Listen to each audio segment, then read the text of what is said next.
Hey folks, this is Jesse Cope, back with another episode of the American Soul Podcast.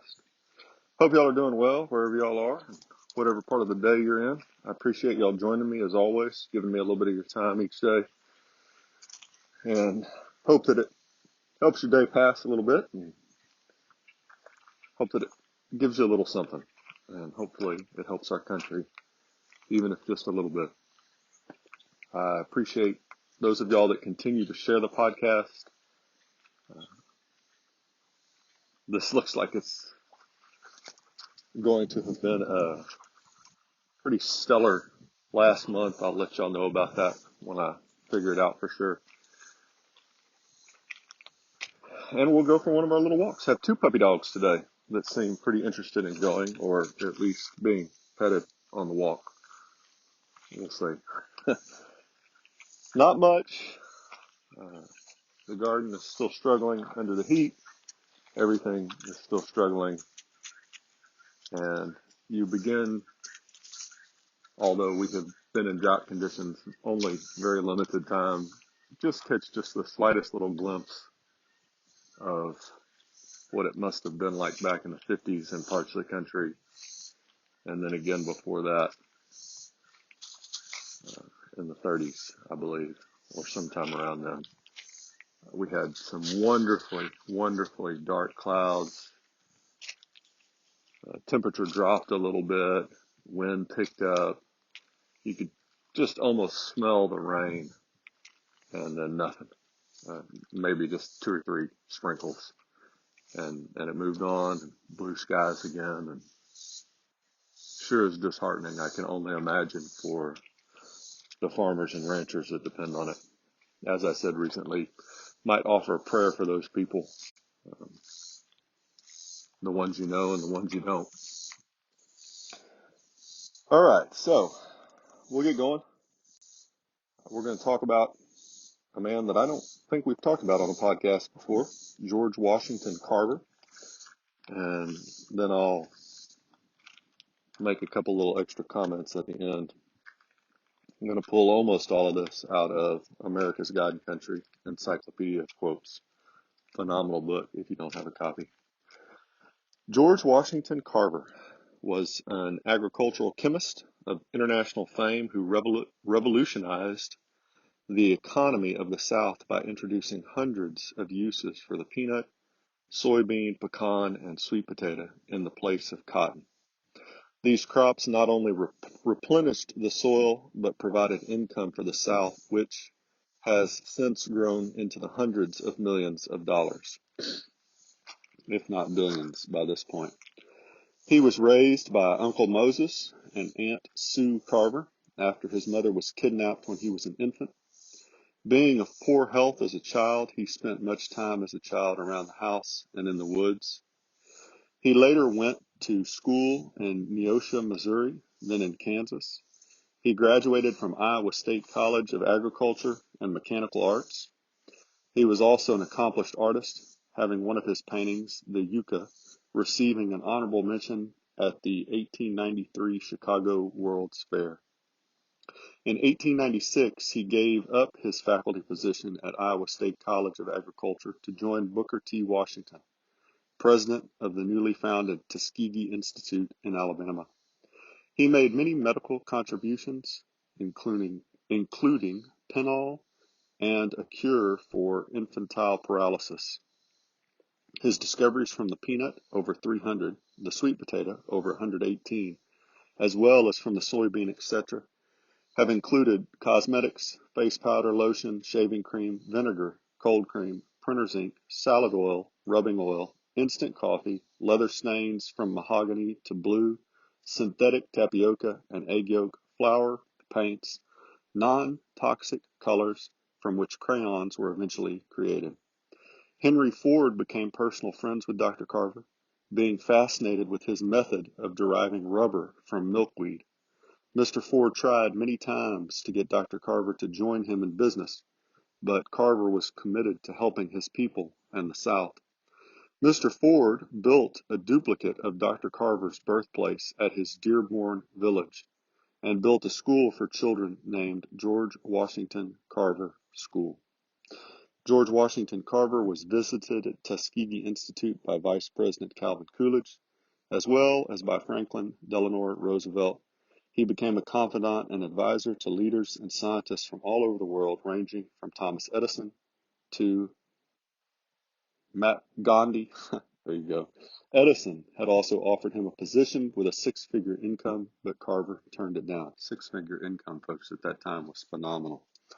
In the summer of 1920, the Young Men's Christian Association of Blue Ridge, North Carolina, invited Professor Carver to speak at their summer school for the southern states. Dr. Willis D. Weatherford, president of Blue Ridge, introduced Professor Carver as the speaker. Carver, with his high voice, surprised the audience as he exclaimed humorously, "I always look forward to introductions as opportunities to learn something about myself." He continued, "Years ago when I went into my laboratory and said, 'Dear Mr. Creator, please tell me what the universe was made for,' the great Creator answered, 'You want to know too much for that little mind of yours. Ask for something more your size, little man.' Then I asked, 'Please, Mr. Creator, tell me what man was made for.' Again, the great Creator replied, 'You are still asking too much. Cut down of the extent and improve the intent.' So then I asked, 'Please, Mr. Creator, will you tell me why the peanut was made?' 'That's better, but even then, it's infinite. Why do you want to know about the peanut?' 'Mr. Creator, can I make milk out of the peanut?' 'What kind of milk do you want? Good Jersey milk or just plain boarding house milk?' 'Good Jersey milk.' And then the great Creator taught me how to take the peanut apart and put it together again. And out of the process have come forth all these products." Among the numerous products displayed was a bottle of good Jersey milk. 3½ ounces of peanuts produced 1 pint of rich milk or 1 quart of boarding house Blue John. In 1921, George Washington Carver accepted an invitation to address the United States Senate Ways and Means Committee in Washington, D.C., concerning the potential uses of the peanut and other new crops to improve the economy of the South. Initially given only 10 minutes to speak, the committee instantly became enthralled so much that the chairman said, "Go ahead, brother. Your time is unlimited." Carver spoke for 1 hour and 45 minutes. At the end of his address, the chairman of the committee asked, "Dr. Carver, how did you learn all these things?" Carver answered, "From an old book." "What book?" asked the senator.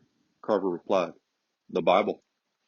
The senator inquired, "Does the Bible tell about peanuts?" "No, sir," Dr. Carver replied, "but it tells about the God who made the peanut. I asked him to show me what to do with the peanut, and he did."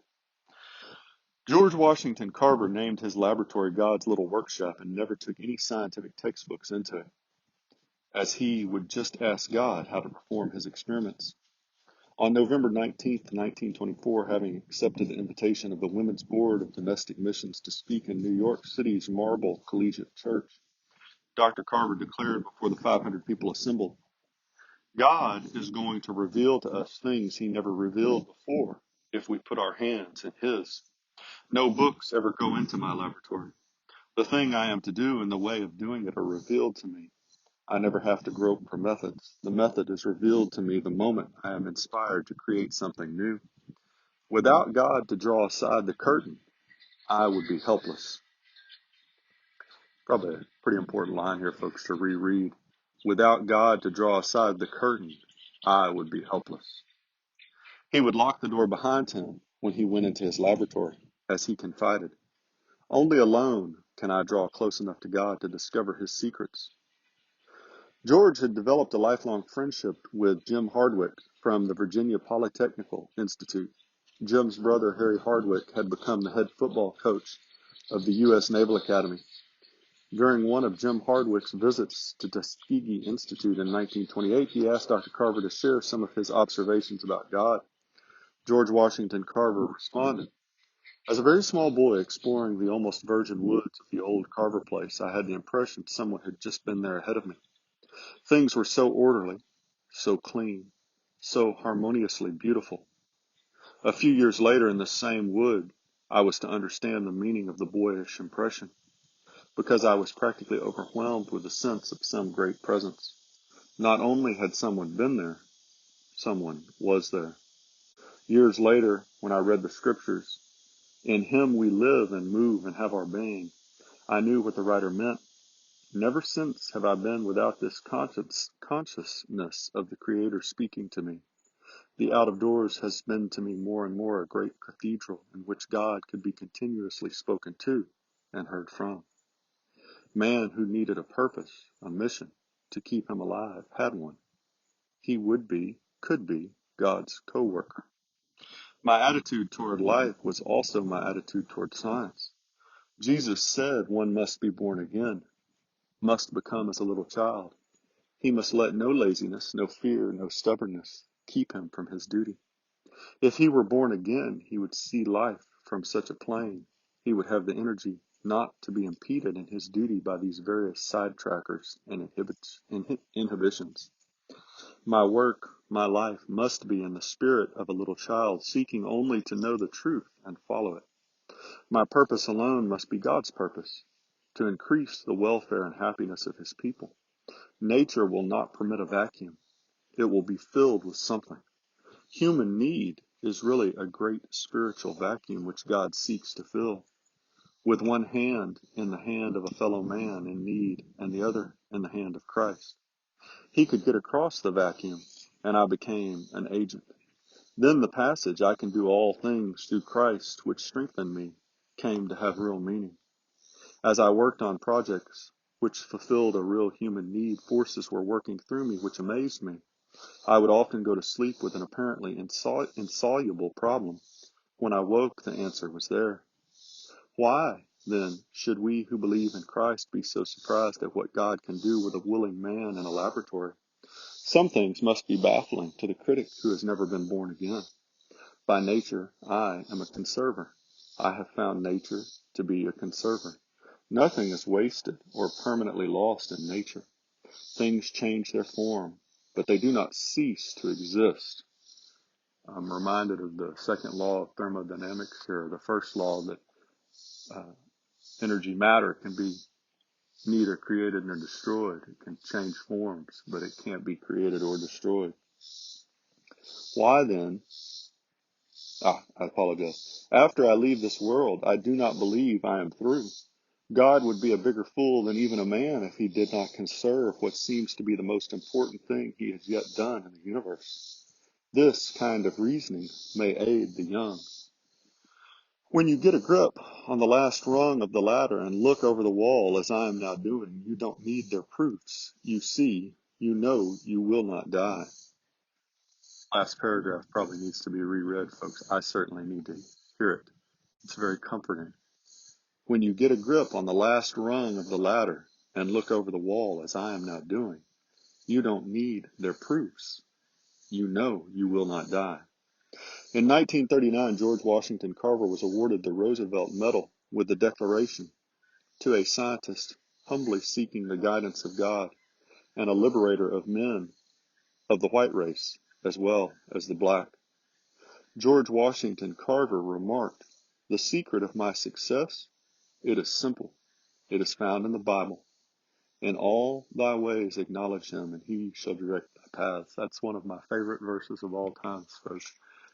Whether you cling to Jesus Christ as your Lord and Savior or not, it's well worth taking the time to look it up. It's out of the chapter of Proverbs, chapter 3, I believe it's verses 4 and 5. And it says, "Trust in the Lord with all your heart and lean not on your own understanding. In all your ways acknowledge him, and he shall direct your paths." This is so imperatively true individually and as a nation. We've forgotten it. We've rejected it. And we need to turn back to it, folks. If we will, God will direct our paths. It doesn't mean life will be easy. It doesn't mean there won't be heartache. It doesn't mean some people will suffer when we don't see any need for it, and others be successful when we think they shouldn't be. But it does mean on the whole that God will direct our path to his end. His end that we should all come to know him through his son, Jesus Christ. And that's what Carver was talking about, that last rung. when you realize that that's God's goal, you realize that you'll never die and that He's bringing you to something better eternally than what you have here for a limited time. I'm going to read that last quote again. "The secret of my success," said Mr. Carver, "it is simple. It is found in the Bible. In all thy ways acknowledge Him, and He shall direct thy paths." I'm going to read one more quote, folks, and wrap it up with a couple comments. This is from Theodore Roosevelt in 1907. "In the first place, we should insist that if the immigrant who comes here in good faith becomes an American and assimilates himself to us, he shall be treated on the exact equality with everyone else. For it is an outrage to discriminate against any such man because of creed or birthplace or origin. But this is predicated upon the person's becoming in every facet an American and nothing but an American. There can be no divided allegiance here. Any man who says he is an American but something else also isn't an American at all. We have room for but one flag, the American flag. We have room but for one language here, and that is the English language. And we have room but for one sole loyalty, and that is the loyalty to the American people." As I read through these excerpts from Mr. Carver and got ready for this podcast, I had thoughts. One is what Roosevelt talked about there, about you can't have, I guess these are really both the same thought, folks. They just came to me in two separate ways. But Roosevelt's comment on no dual loyalty, and all of those quotes you read, except for one hint and one reference when he got the medal, the Roosevelt medal, there was no reference to race or skin color, minus those. And today we don't see that. Today the left tries to make everything about race or gender. Folks, there can be no hyphenation in America. There's no such thing. Well, let me back up. When you say African American or Irish American or Asian American or Japanese American or Mexican American or whatever it is, you know, the only true African American that I've ever known in my life that had dual citizenship in America and in Africa was a white woman. Those cases are extremely limited. My father, driving in the driveway, needs something, I'm sure. There's always something, folks. Always something. Little town life. The point is, you heard no distinction, and I'm sure Mr. Carver made comments about race. He lived at a time when it was almost impossible not to, which the left is trying to make it that way today. But we need to really focus on, and if we focus on our founding faith and principles, they make it easy. All men are created equal by God. Have we always lived up to that? No, but that's the founding principle. When we haven't lived up to it, that's when the problems start. There can be no hyphenation, no dual loyalty. And you combine that with Mr. Carver's statements. You know, he was a scientist. He was a black man in a time when that was hard still to be. Not like today. There's no systemic racism or oppression, despite what the left tries to say. If we would focus on being an American and nothing else, and those principles of America, which are based on the teachings of Christ, that's where that would lead us. Truly loving America and her founding principles leads to God and the Bible and Jesus Christ. That's what makes our republic strong. And there's no disagreement there, by the way, folks. We've talked about this recently between science and God. Mr. Carver's a wonderful example of that. They go hand in hand, which makes sense. The God of the universe has to give you something that supports his creation, right? They can't go against each other. At any rate, I appreciate y'all joining me, folks, giving me a little bit of your time. God bless y'all. God bless your families. God bless America. Haven't mentioned it in a while, but remember Patrick Henry's quote, and whatever your sphere of influence is, you all have one. And whatever you do, try and spread virtue and the truth. We'll talk to y'all again real soon. Looking forward to it, folks.